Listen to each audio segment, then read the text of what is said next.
तेच मला पण स्वप्न आहे की ऑलिम्पिकचं मेडल पाहिजे. इंडियाचं किट मिळवणं खरंच खूप जणांचं स्वप्न असतं इथे की आपण इंडियाला रिप्रेझेंट करतोय, आपण त्या ट्रॅकवरती धावतोय इंडियाचं किट घालून. ते खूप भारी फिलिंग्स असतात. तुम्ही सातारकरांनी ठरवलंय का म्हणजे की बाबा बाकीच्यांना आपण जाऊनच द्यायचं नाही रनिंग मध्ये? 3 वर्ष असंच चाललं की जिल्ह्यात माझा नंबर येतोय पहिला, पण मी विभागात पुढेच जात नाहीये. त्याच वेळी 3 महिने झाले की मला इंजुरी झाली, हॅमस्ट्रिंग इंजुरी, आणि 6 महिने मी इंजुरीतच होते. कसे लोक बोलायचे की अरे काय म्हणजे मुलीला तुम्ही कशासाठी एवढं हे करताय. मी तेव्हा अंडर-20 मध्ये खेळलेली. मी स्वतः 17 होते, अंडर-20 मध्ये खेळून मी वर्ल्ड चॅम्पियनशिप खेळलेले. डाएट व्यवस्थित करत नसाल आणि तुम्ही हार्डवर्क करत असाल तर इंजुरी होण्याचे चान्सेस खूप असतात. जेव्हा आपण स्वतः खेळायला लागलो नॅशनल, तेव्हा कळायला लागलं की थोडीशी मेहनत घेतली ना तर आपण जाऊ शकतो नॅशनलला. नमस्कार मंडळी, मी माधव पाटणकर आणि आपल्या मॅड स्पिरिट टॉक्स वरती तुम्हा सगळ्यांचं खूप खूप स्वागत. मंडळी, मॅड स्पिरिट टॉक्स हा चॅनल आम्ही सातारामध्ये सुरू केला आणि सातारा म्हणलं की बऱ्याच जणांच्या डोक्यामध्ये, विचारांमध्ये सातारा हा सैनिकांचा जिल्हा म्हणून सुद्धा ओळखला जातो. त्याचबरोबर सातारा जिल्ह्यातल्याच खाशाबा जाधव यांनी 1952 मध्ये भारताला ऑलिम्पिकसाठी पहिलं पदक मिळवून दिलेलं होतं आणि त्याच साताऱ्याचं आज जगाच्या कानाकोपऱ्यात, जगाच्या नकाशावरती वेगवेगळ्या ठिकाणी नाव कोरण्याचं काम सातारचीच धावपटू अनुष्का दत्तात्रय कुंभार ही करते. आणि त्यामुळे आजच्या पॉडकास्टमध्ये आपण तिला इन्व्हाइट केले जेणेकरून तिची जर्नी आपल्याला कळेल आणि त्यातून थोडीशी प्रेरणा, थोडंसं प्रोत्साहन आणि थोडा जोश आपल्याला मिळेल. तर मंडळी, आपण स्वागत करूयात अनुष्काचं. अनुष्का, आपल्या मॅड स्पिरिट टॉक्स वरती खूप खूप स्वागत. थँक्यू. मला आपल्या गोष्टीची किंवा आपल्या गप्पांची सुरुवात जी करायची ती अशीच करायची की अचानक एक दिवशी आम्ही सातारामध्ये मेन रोडवरती, एकतर सातारामध्ये मेन 3 रोड, वरचा, खालचा आणि मधला रोड, त्यातल्या वरच्या रोडवरून जाताना एक फ्लेक्स दिसतो की अनुष्का दत्तात्रय कुंभार आणि तिने छानपैकी मेडल मिळवलेलं आहे इंटरनॅशनल स्पर्धेमध्ये, ज्याच्या आधी तिचं नाव माहीत सुद्धा नव्हतं जास्त लोकांना. तर स्वतःचा फ्लेक्स बघून काय फिलिंग येते की आपण इंटरनॅशनल लेवलला मेडल मिळवले? खूप छान वाटतं, कारण की पहिल्यांदा कधी विचार केला नव्हता. जेव्हा स्पर्धेला सुरुवात केली त्याच्या आधी कधी विचार केला नव्हता की आपला पण फ्लेक्स लागेल. तो फ्लेक्स लागलाय, ते पण आपल्या कॉलेजच्या पुढे, जिथे आपल्या मैत्रिणीच्या वावरत असतात. ते खूप छान वाटतं. याची सुरुवात कुठे झाली? म्हणजे आपण मोठा बंगला ज्यावेळी बांधतो त्याची सुरुवात कुठेतरी फाउंडेशन मधून केलेली असते. तसं मला धावपटू बनायचंय किंवा मला हे चांगलं जमतं, म्हणजे बऱ्याच जणांना लहानपणी क्रिकेटर बनायचं असतं, पण बॅट हातात घेतल्यानंतर कळतं की आपण तेंडुलकर नाही बनू शकत. मग त्यांचं ते स्वप्न बाजूला पडतं आणि पुढचं स्वप्न सुरू होतं. पण माझ्या मते तुझ्या बाबतीत तुला ज्यावेळी कळालं आणि तुला त्यामध्ये गती सुद्धा होती, तर पहिला मोमेंट असा कोणता आठवतो की ज्यावेळी क्लिक झालं की अरे आय कॅन डू दिस? मी लहानपण म्हणजे एवढं कळत नव्हतं ज्यावेळेस, तेव्हा लहानपणी खेळायचे. मी शाळेत स्पर्धा असायच्या त्याच्यामध्ये खेळायचे. पण पप्पांची इच्छा होती की मी कुस्तीमध्ये जावं, कारण की कुस्तीमध्ये जायची इच्छा होती. पप्पा स्वतः कुस्तीचे प्लेयर आहेत, लहानपणापासून खेळले, पण त्यांच्या लिगामेंट इंजुरीमुळे त्यांना पुढे नाही जाता आले. तर मग त्यांची इच्छा होती की मी करावं. पण मला पण अशी बॉडी लँग्वेज असते प्रत्येकाची काहीतरी की वेगळं करत, तर माझी कुस्तीची नव्हती, तर पप्पांनी जास्त विचार केला नाही.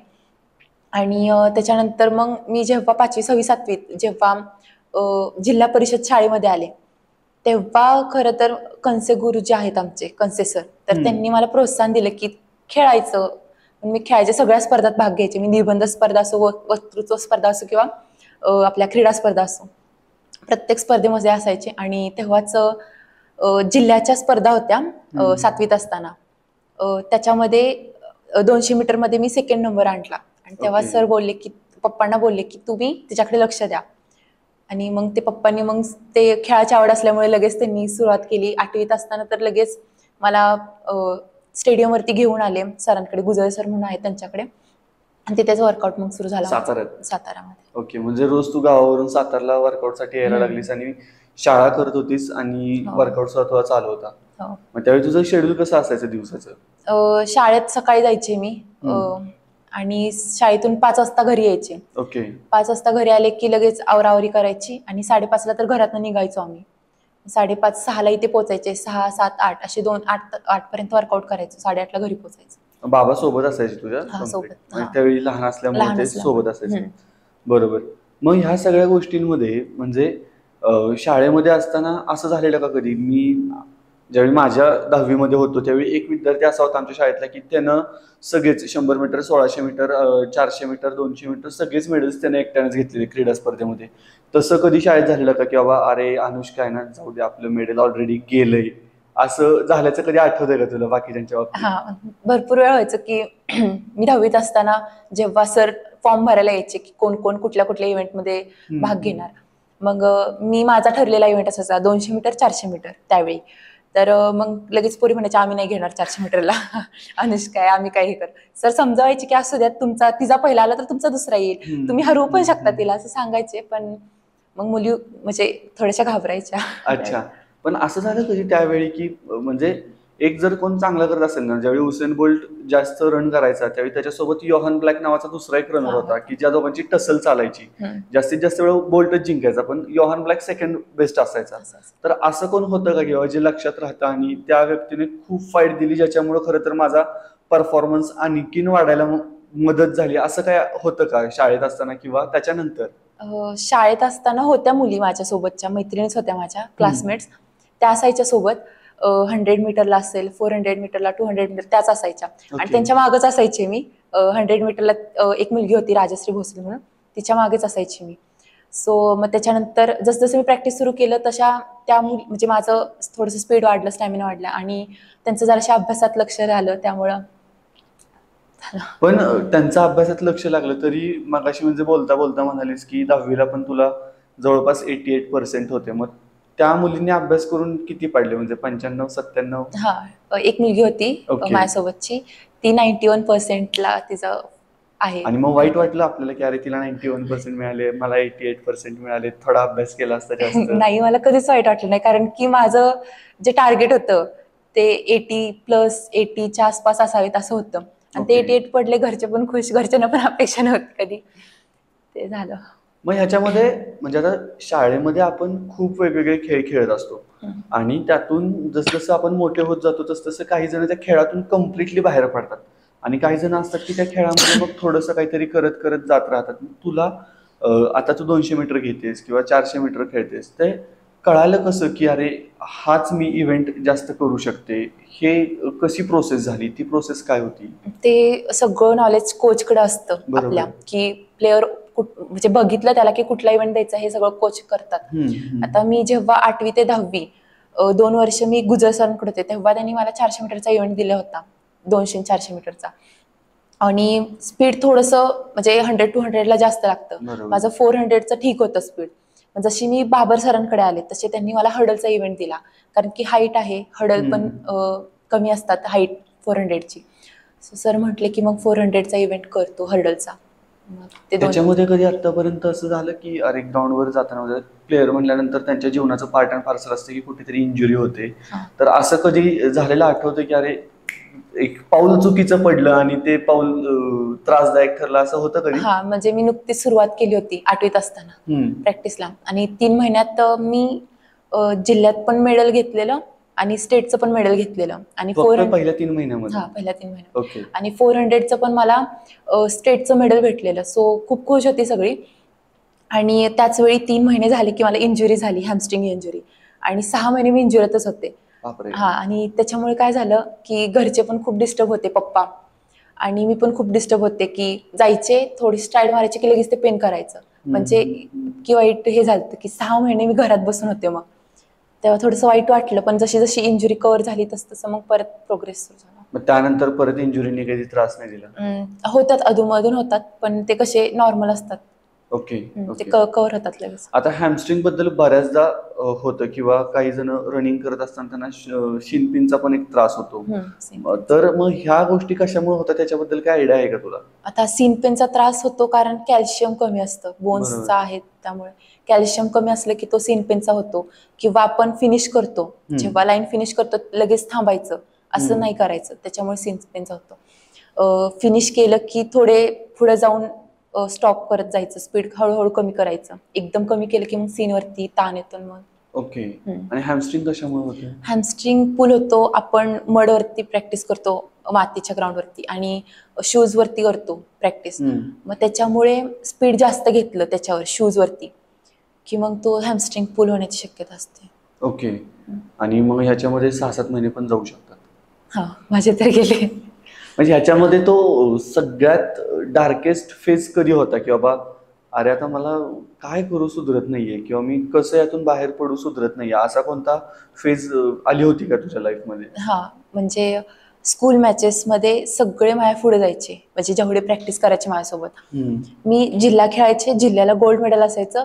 आणि 8वीत पण 8वी 9वी 10वी हे जे 3 वर्ष होते माझ्यासाठी, मी जिल्ह्यात फर्स्ट व्हायचे, विभागात जायचे. विभागात कोल्हापूरचे टफ होते त्यावेळेस मुली, आणि 400ला मी 4th बसायचे, 5th बसायचे. 3 वर्ष असंच चाललं की जिल्ह्यात माझा नंबर येतोय पहिला, पण मी विभागातनं पुढेच जात नाहीये, मी थर्ड पण येत नाहीये, 4th 5th असंच होतंय. मग त्यावेळेस शेवटी 10th मध्ये असा विषय झाला की स्कूलवाले पण खूप मला म्हणजे हे करत होते की तुझा नंबर आला पाहिजे. आता एवढे प्रेशर करत होते का चीअर करत होते? दोन्ही होते? दोन्ही पण ओके, होतं ओके. की त्यांचं थोडंसं प्रेशर माझ्यावरती होतं की लास्ट इयर आहे माझं 10th मधलं ह्या स्कूलमधलं, तर मी करावं, पण त्यावेळेस पण माझं झालं नाही. तर पप्पा असेच मज्जेवारी बोलले, मज्जेत बोलले की बाद झाला, आता किती वर्ष करणार, विभागात पण पुढे जात नाहीयेस तू. मग तेव्हा खूप वाईट अवस्था झाली की म्हणजे काय करू मी, पुढं माझा परफॉर्मन्स पण येत नाहीये, तिथेच आहे. तेव्हा थोडंसं वाटलं होतं की पप्पा पण म्हणत होते म्हणजे ते त्यांच्या मनात तसं काही नव्हतं, पण मज्जेवारी बोलले, पण ते खूप लागलेलं मनाला की आता पप्पा म्हणतात बास करावं. मग त्यावेळी काय विचार केला? त्यावेळी लॉकडाऊन पडलं आणि वर्कआउट पण तसा हळूहळू हे करायला लागले, कमी होत चालला. पप्पा घ्यायचे, आमच्या इथे मोकळं ग्राउंड आहे, तिथे पप्पा स्वतः घ्यायचे वर्कआउट. मग तिथं ग्राउंड एवढं खराब आहे की तिथे पळताना खूप त्रास व्हायचा, पण पप्पा त्याच्यातनं पण, आणि लॉकडाऊनमध्ये म्हणजे कुठलीही सुविधा नसताना तिथे घ्यायचे. मग हळूहळू वर्कआउट सुरू झाला माझा तिथे पप्पांसोबत.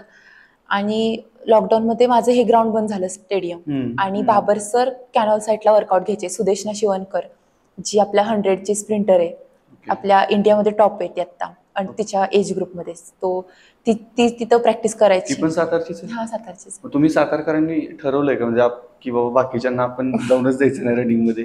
ते आमच्या कोचनी ठरवलंय. परत ते गुजर पण आहे, तू आहेस, आता तू आणखीन म्हणतेस रनिंग मध्ये बाकीच्यांनी नाहीत मेडल मिळवायची, फक्त सातारा.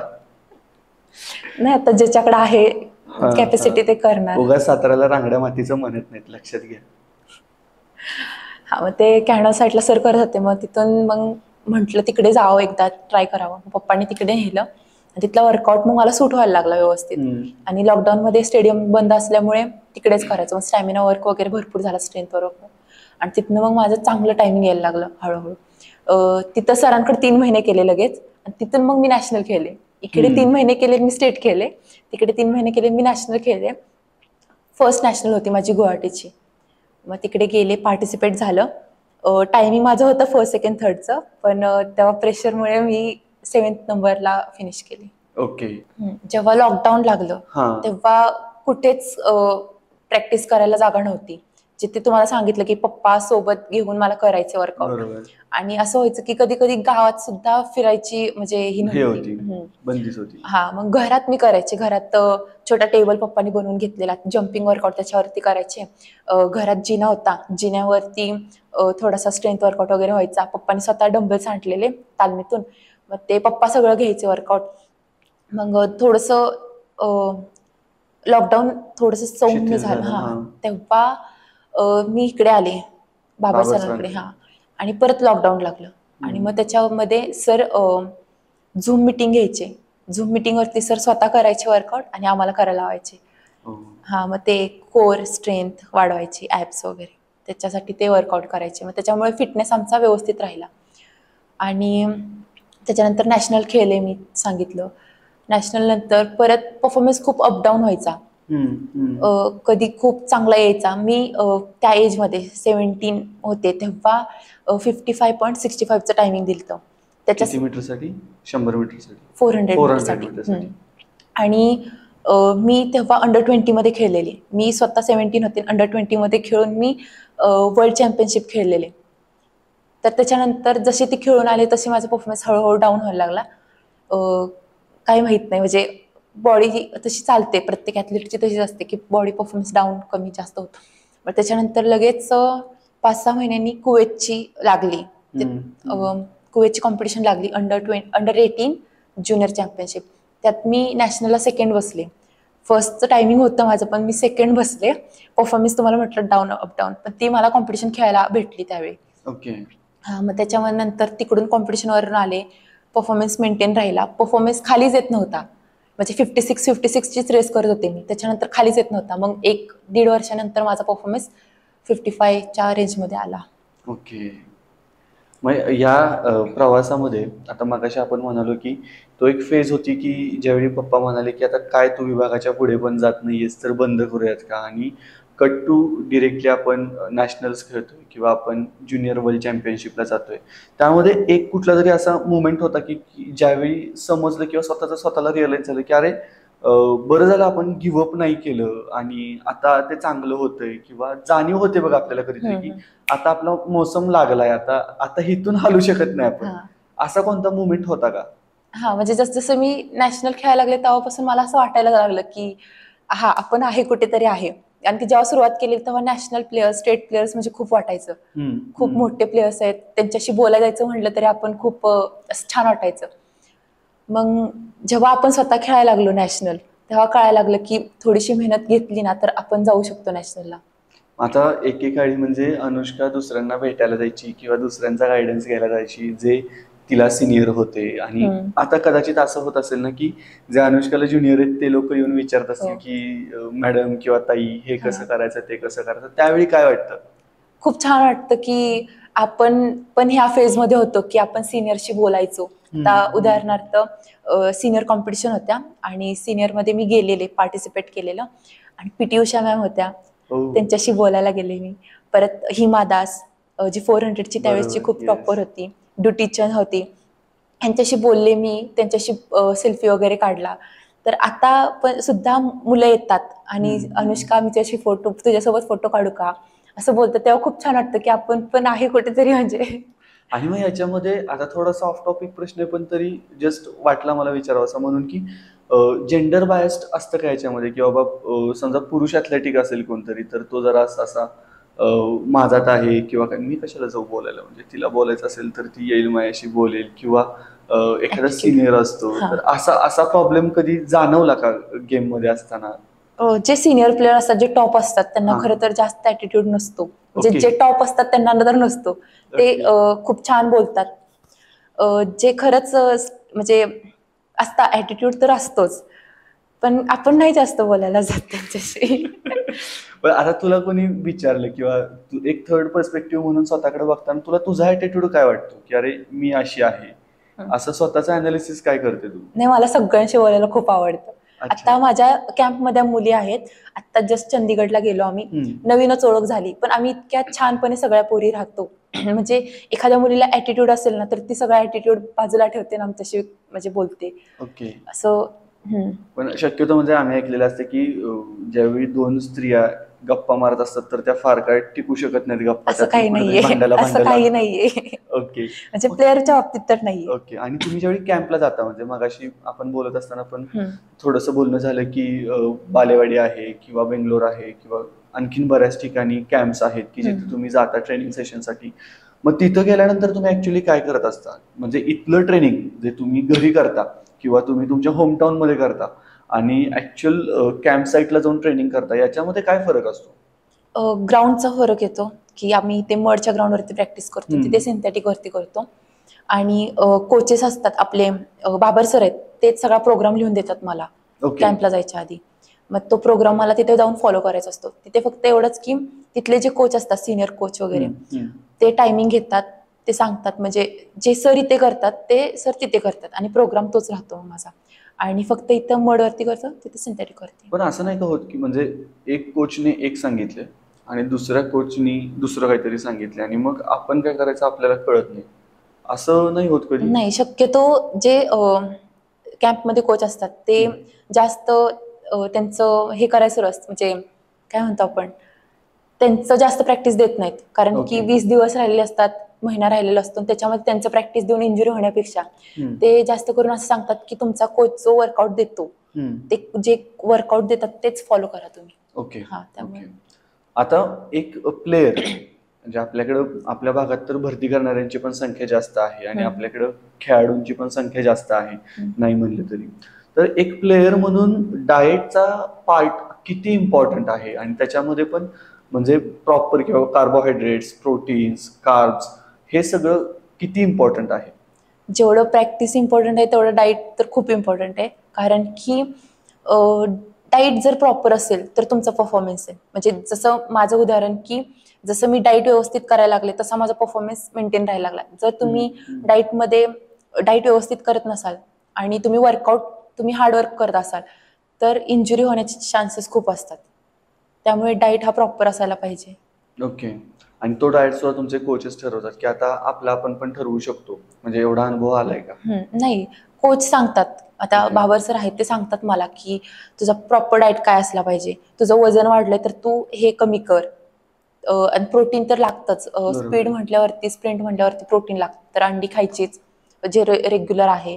तुम्ही फ्रुट्स पण खायचे फायबरसाठी आणि बाकीचं बीटरूटचा ज्यूस आहे जो स्टॅमिना वाढवण्यास म्हणजे आयर्न वाढवण्यास मदत करतो, ज्याने स्टॅमिना वाढतो. बीटरूटचा ज्यूस आहे. मग ह्या गोष्टी आहेत त्या फॉलो कराव्याच लागतात रोज.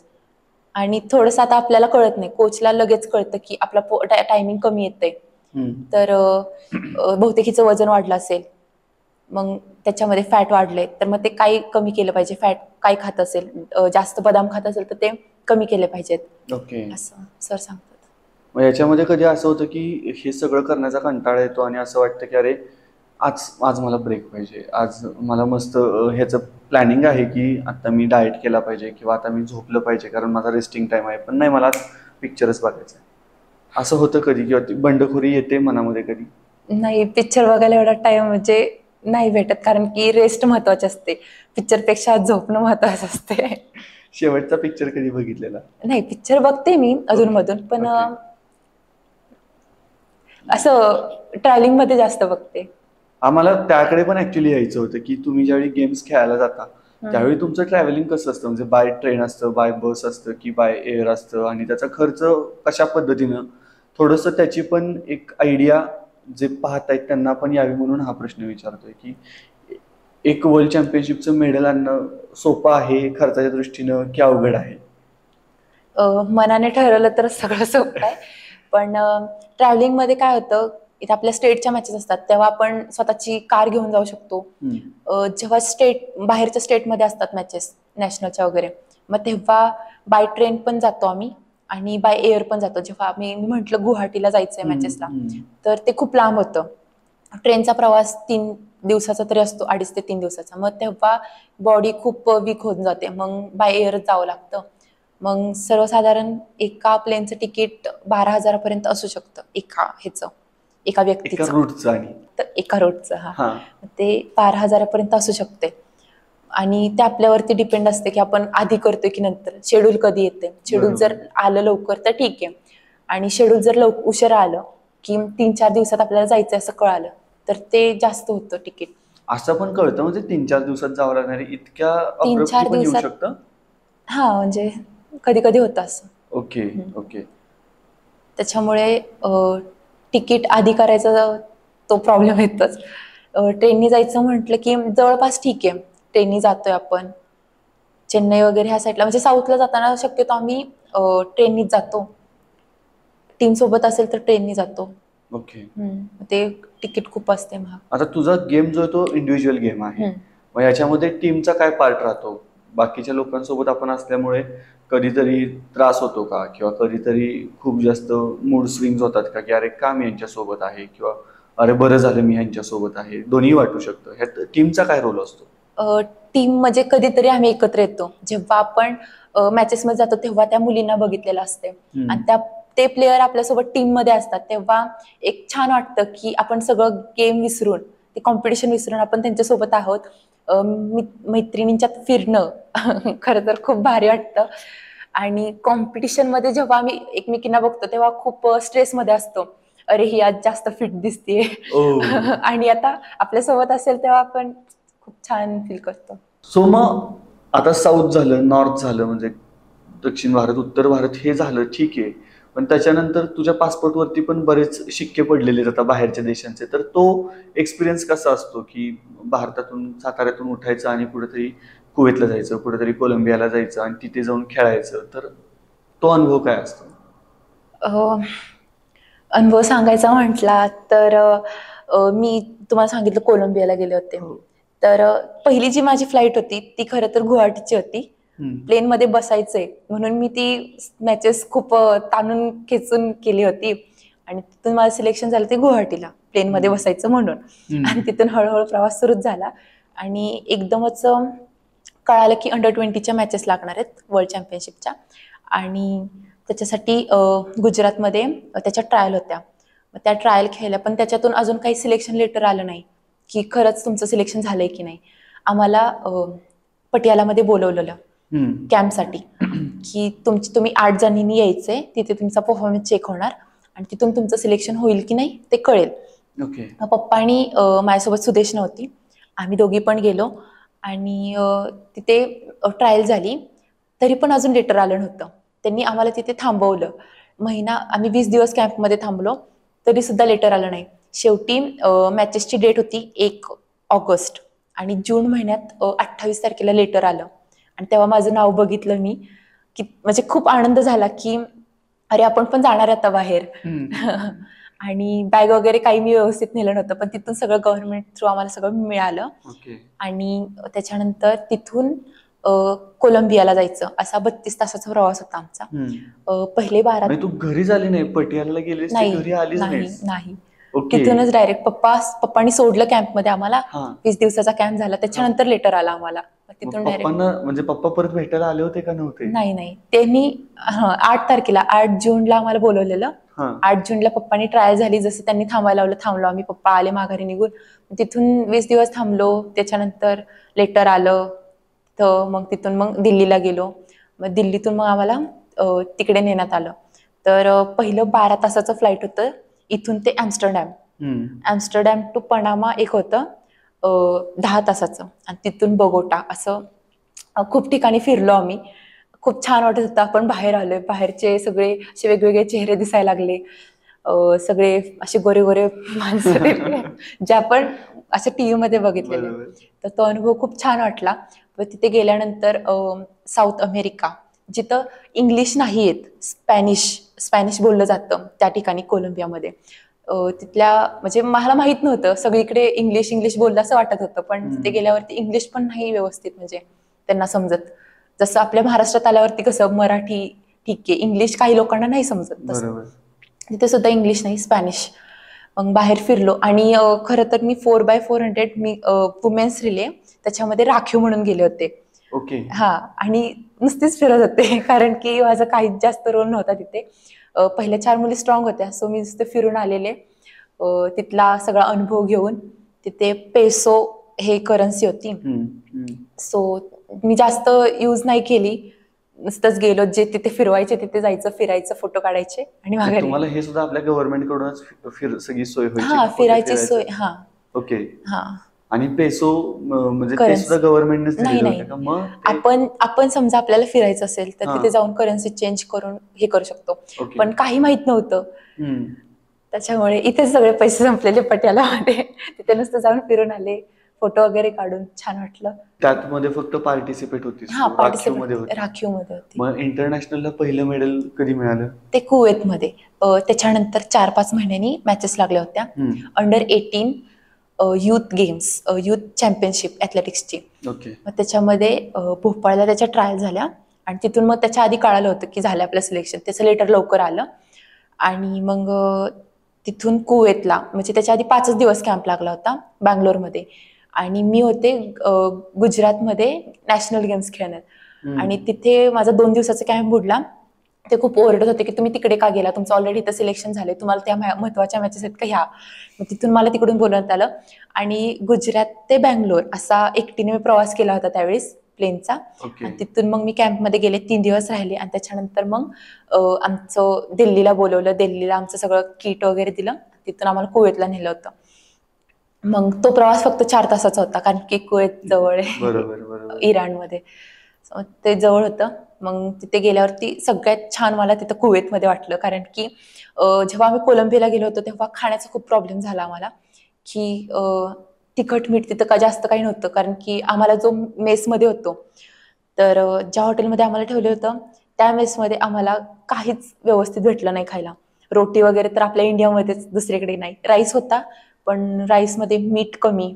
नूडल्स होते, पण नूडल्स नुसतं उकळून दिलेले, बाकी भाजीपाला सगळा तर कोबी पण ह्याचा वगैरे. डाएट वरती परिणाम नाही झाला ना? डाईट वरती परिणाम म्हणजे ते होतं, हेल्दी होतं सगळं ते फूड, हम्म. अंडी वगैरे होती त्यांच्यासाठी, ते हेल्दी होतं. बीफ, चिकन होतं, पण चिकन पण त्या बीफच्या ह्याच्यात खाऊ वाटत नव्हतं. ह्याचा आमच्यावरती खूप परिणाम झाला, कारण की आम्ही फर्स्ट टाइम गेलो होतो. बाकीच्यांना सवय असते, बाकीच्या प्लेअरला त्यांच्यासाठी ते व्यवस्थित असते. फ्रुट्स वगैरे होते, त्या फ्रुट्स, ज्यूस आणि राईस ह्याच्यावरतीच आम्ही सगळे ते 7-8 दिवस काढले होते. जास्त नाही परिणाम झाला. पण जेव्हा कुवेतमध्ये गेलो आम्ही, तेव्हा वाटलं की तेव्हा पण असाच प्रॉब्लेम होईल. पण कुवेतमध्ये जे हॉटेल मॅनेजर होते ते इंडियातले होते, केरळ साईडचे. So Okay. त्यांना मी मॅनेज केलेलं की आम्हाला असं आहे पाहिजे, रोटी वगैरे पाहिजे. त्यांनी व्यवस्थित ते सगळं करून दिलेलं म्हणजे जेवणाचं. बाहेरच्या देशात जायचं म्हणल्यानंतर स्पर्धेसाठी सुद्धा खायचं काय आणि खायचं काय असेल हे एक मोठं चॅलेंज आहे. चॅलेंज असं. हां.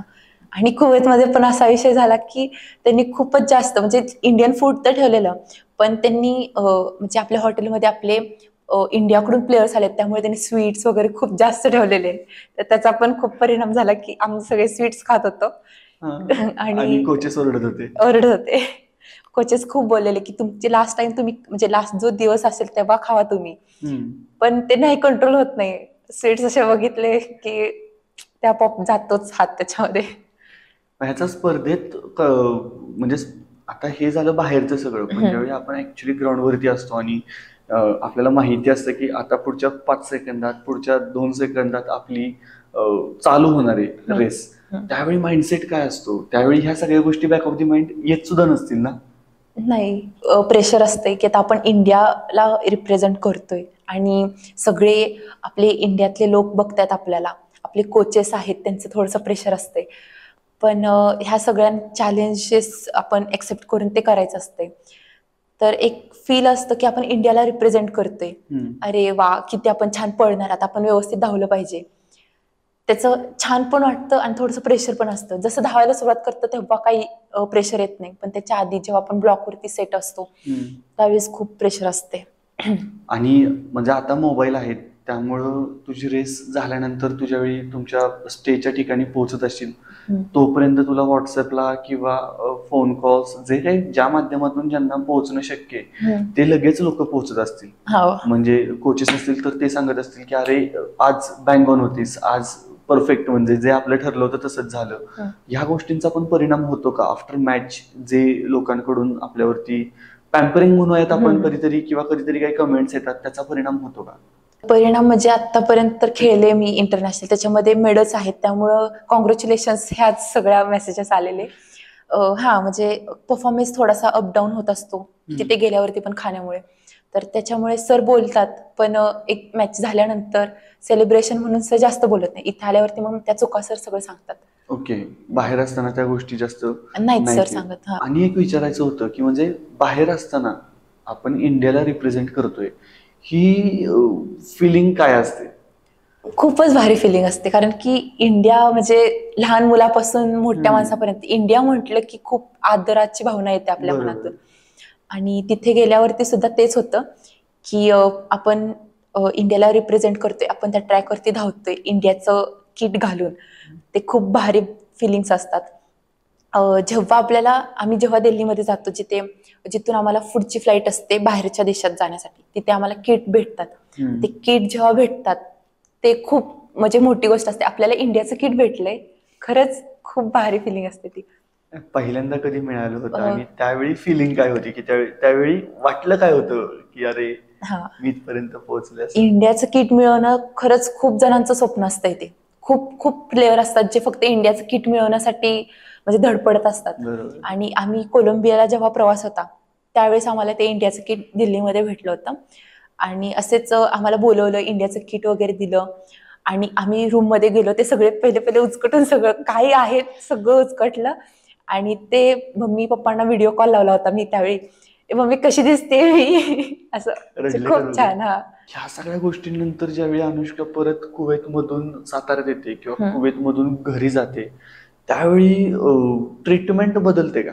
खूप जास्त. खूप बदलते. हा. काय ट्रीटमेंट म्हणजे आधी काय होती आणि आता काय? आधी कसे लोक बोलायचे की अरे काय म्हणजे मुलीला तुम्ही कशासाठी एवढं हे करताय, काय होणार आहे ह्याच्यातून, म्हणजे ज्या लोकांना माहित नसतंय स्पोर्ट्स बद्दल ते असेच बोलतात. आणि जेव्हा मी कुवेतमध्ये मेडल भेटलं, मला स्वतःचं इंडिव्हिज्युअल मेडल होतं 400चं ब्रॉन्झ मेडल आणि मिडले रिलेज माझं गोल्ड होतं. सो पहिलं इंटरनॅशनल मेडल म्हणून मी घरी गेले होते. पुण्याच्या एअरपोर्टवरती जेव्हा आले मी तेव्हा माझं स्वागत झालं तिथे. तिथून मी घरी आले, घरी रॅली काढली माझी गावातून. मग सगळे गावचे लोक आलेले, मला ते ओवाळलं औक्षण वगैरे, केलं. हा हा. औक्षण वगैरे केलं. परत गावात जिल्हा परिषदच्या शाळेमध्ये कार्यक्रम होता, त्याच्यामध्ये खूप म्हणजे पूर्ण गावातली लोक आली होती. ते फिलिंग खूप भारी होतं की अरे आपल्यामुळे आपल्या घरच्यांना पण किती छान वाटत असेल. घरच्यांना सगळ्यांना बोलवलं होतं, फोटो वगैरे काढले होते. सो म्हणजे पूर्ण गाव होतं तिथं आणि ते फक्त आपल्यासाठी आलं होतं, आपलं सक्सेसफुल जे आपण झालोय ते हे करण्यासाठी. आता एक मुवमेंट यातला विचारायचं आहे की ज्यावेळी इंटरनॅशनल लेवलला तुम्हाला गोल्ड मिळतं, त्यावेळी ते गोल्ड रिसिव्ह करताना आणखीन एक गोष्ट बॅकग्राऊंडला होत असते. ती गोष्ट खूप. काय? ती म्हणजे आपण त्या पोडियमवरती असतो येस. आणि आपला फ्लॅग असतो, आपलं इंडियाचं सॉन्ग वाजत असते, येस. आणि नॅशनल ती मुवमेंट अँथम. काय होती मला हे विचारायचं. ती मोमेंट खूप छान होती, कारण की ज्या वेळेस आम्ही फर्स्ट गेलो होतो तिथे कुवेतमध्ये गेलो, मॅचेस पहिल्या मॅचेस झाल्या आमच्या ग्रुपमध्ये. इंडियाच्या टीममधल्या एका मुलाला थ्रोईंग नाही पोल वॉल्टचा मुलगा होता, त्याला हे फर्स्ट मेडल भेटलं होतं आणि तो फर्स्ट पोझिशनवरती होता आणि ते सॉन्ग वाजत होतं आणि आम्ही नुसताच वॉर्मअप करत होतो 400च्या रिलेसाठी. आणि ते वाजलं आणि आम्ही सगळे शांत झालो एकदम. ते वाजते खूप एकदम शांत आणि खूप भारी मुवमेंट होते ते आमच्यासाठी की यार आता हे त्याच्यासाठी वाजलं ना, आमच्यासाठी पण वाजलं पाहिजे हे. आणि ते झालं, मिडले रिलेमध्ये गोल्ड भेटलं, आम्हाला सगळ्यांना बोलवलं, आम्ही खूप खुश होतो. खूप म्हणजे आम्ही 4 मुली होतो, खूप खुश. आणि ते फर्स्ट ह्याच्यावरती आम्ही उभं राहिलो आणि फ्लॅग होता आमच्या मागे आणि त्याच्यानंतर स्क्रीनवरती आमच्यावरती फुल फोकस होता स्क्रीनवरती. परत इंडियाचं सॉन्ग वाजलं आणि फर्स्ट टाइम आपल्यासाठी आपण असं पोडियमवरती उभं राहिलोय आणि आपल्यासाठी सॉन्ग वाजते, ते खूप छान फिलिंग होती आमच्यासाठी. आपण हे सगळं करत असतो आणि दुसऱ्या बाजूला असं होतं की अरे सातारमध्ये आल्यानंतर किंवा परत आपल्याला कॉलेजमध्ये जायचंय किंवा परत जाऊन अभ्यास करायचा आहे आणि परत जाऊन ह्या सगळ्या गोष्टी नाही, हे आहेत. असं तर वाटतं हे तिथंच राहावं, तिथून बाहेर नको यायला, हे असंच चालत राहावं, तिथेच राहावं असं वाटतं.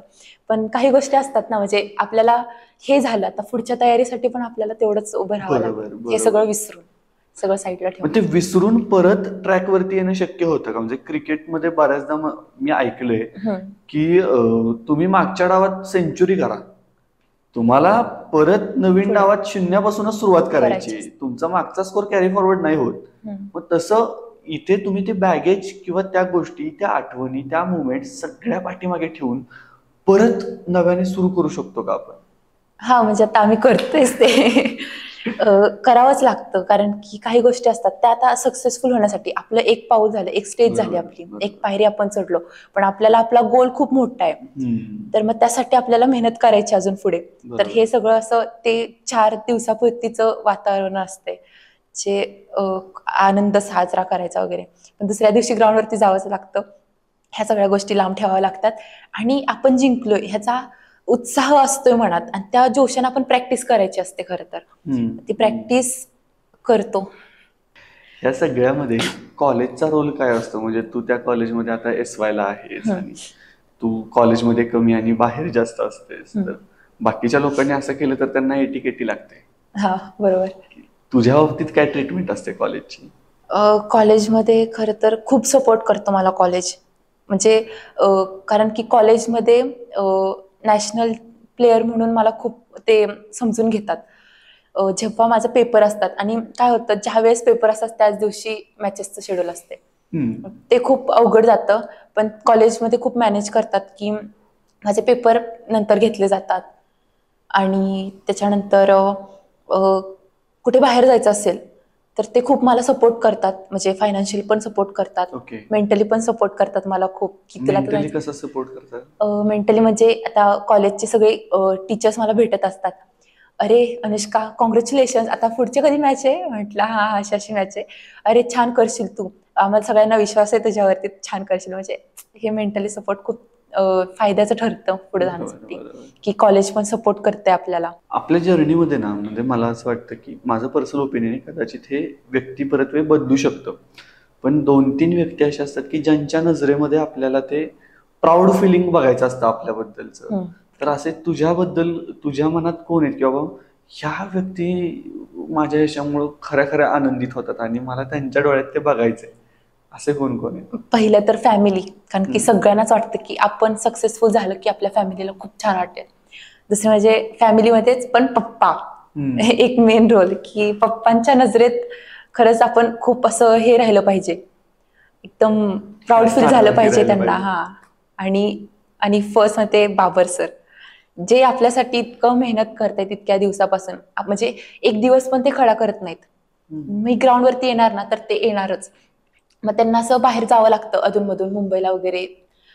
तर संध्याकाळच्या प्रॅक्टिसला समजा त्यांना उशीर होत असेल, हम्म. पण मी येणार आहे, तर ते कितीही दमून येऊ देत, ते माझ्यासाठी ग्राउंडवरती हजर राहणारच. ओके. त्यांनी शेड्यूल जे केलंय ते कम्प्लीट ते करणारच, असं असतंय. मग ते सर इतकी मेहनत करतायत, मग त्यांच्या नजरेत आपण म्हणजे प्राऊड फील आणलंच पाहिजे ना. बरोबर ते खूप बरोबर. वाटतं, म्हणजे पप्पा मम्मी आणि बाबर सर असे. आता मला आपल्या पॉडकास्टच्या शेवटच्या टप्प्याकडे यायचं आहे आणि त्याकडे येताना मला 2-3 गोष्टी तुला विचारायच्या आहेत, की एक म्हणजे ठीक आहे आता कुवेतमध्ये मेडल मिळालं, आता सगळीकडे दबदबा चाललाय, आता हम्म. ज्युनियर लोक येऊन विचारतायत की कसं करू काय करू, हम्म. पण आता तुझा गोल काय आहे की आता हे एक गोष्ट आहे की जी एकतर माझ्या गळ्यात पाहिजे नाहीतर माझ्या घरात त्याची फ्रेम पाहिजे, अशी गोष्ट कोणती आहे? सगळ्याच प्लेअरचं स्वप्न असतं लास्ट म्हणजे ऑलिम्पिकचं मेडल पाहिजे. आणि बरोबर. तेच मला पण स्वप्न आहे की ऑलिम्पिकचं मेडल पाहिजेच. आणि त्यासाठी मेहनत घेतोय. जेवढा प्रोग्राम असेल, जेवढा वर्कआउट असेल, ते सगळे सर सेट करून येतात ऑलिम्पिकच्या दृष्टीने. आता 2024ची जी ऑलिम्पिक आहे पॅरिसची, तर ह्याचं आता सिलेक्शन सुरू झालंय. आता 4 महिन्यात त्या मॅचेस होतील. ऑगस्टमध्ये मॅचेस आहेत 1 ऑगस्टपासून. पण त्याच्यानंतरच्या आपण अजून ज्युनियर आहे, सिनियरच्या मुली आहेत ऑलरेडी, ते मॅचेस खेळत आहेत. पण ह्याच्या पुढची जी आहे 2028ची USAची ऑलिम्पिक, त्याच्यामध्ये आपल्याला पार्टिसिपेट करायचंय, इंडियाला रिप्रेझेंट करायचंय, ऑलिम्पिकचं गोल्ड मेडल घ्यायचंय. तर हे स्वप्न आहे माझं आणि त्यासाठी प्रयत्न करतेय आणि मनापासून प्रयत्न करेन त्याच्यासाठी. Okay okay. आता ॲज अ स्पोर्टमन किंवा स्पोर्ट्स पर्सन म्हणून ज्यावेळी आपण आपलं लाईफ जगत असतो त्यावेळी चॅलेंजेस काही वेगळे येतात का ग? म्हणजे आता मला माहिती नाहीये पण काही गोष्टींमध्ये आपल्याला कदाचित अरे ह्या गोष्ट मी एक्सप्लोरच नाही केलेली, मी ती करायला पाहिजे, असं कधी वाटतं का? किंवा कुठेतरी गेल्यानंतर आपण वेगळंच काहीतरी अंडरस्टँडिंग असतं आणि प्रत्यक्ष परिस्थिती वेगळीच असते, असं कधी होतं का की आपण त्याच झोनमध्ये नसल्यामुळं? म्हणजे स्पोर्ट्स म्हणलं की खूप गोष्टी अवॉइड करायला लागतात. बरोबर. लग्न समारंभ किंवा एखाद्याच्या वाढदिवसाला जाणं किंवा काही असं, म्हणजे असे बाहेर जाणं, जत्रेला जाणं, ह्या गोष्टी खूप अवॉइड करायला लागतात मला पर्सनली, म्हणजे माझ्या घरच्यांना सुद्धा. कारण की पप्पा माझ्यासोबत नेहमी असतात, सकाळ संध्याकाळ माझ्यासोबत असतात. सकाळच्या वर्कआउटला येणार, ते थांबणार, परत मला घेऊन जाणार. संध्याकाळचा वर्कआउट येणार घेणार, ते सगळं म्हणजे पप्पा कायम सोबत असतात माझ्या. परत मॅचेस असतात आणि त्याच वेळी एखाद्याच्या गावची जत्रा असते, पाहुणे बोलवत असतात, खूप आग्रह करतात की या तुम्ही, एकदा तरी येऊन जावं, किती दिवस झाले आलं नाही.